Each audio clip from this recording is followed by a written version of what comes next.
7th class second language Telugu 10th lesson శతకసుధలోని సృజనాత్మకత పార్ట్లో మనము మీ పాఠశాలలో జరిగే పద్య పఠన పోటీలలో కవిని ఆహ్వానిస్తూ ఆహ్వాన పత్రం తయారు చేయడం ఎలాగో ఈ వీడియోలో చూసేద్దాం. ఇది మీకు ఎగ్జామ్లో అయితే 5 మార్క్స్కి అయితే వస్తుంది. ఇప్పుడు మనం చూసేద్దాం.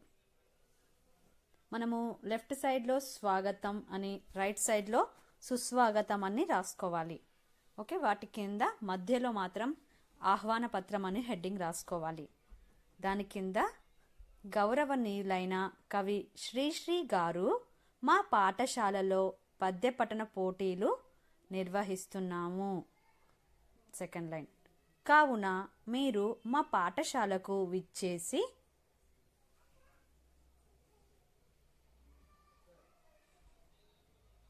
ఈ కార్యక్రమాన్ని విజయవంతం చెయ్యగలరని మా మనవి అని ఇక్కడ దాకా ఫుల్ స్టాప్ చేసేసి కింద అందరూ ఆహ్వానితులే అని ఇలా రాస్తే సరిపోతుంది.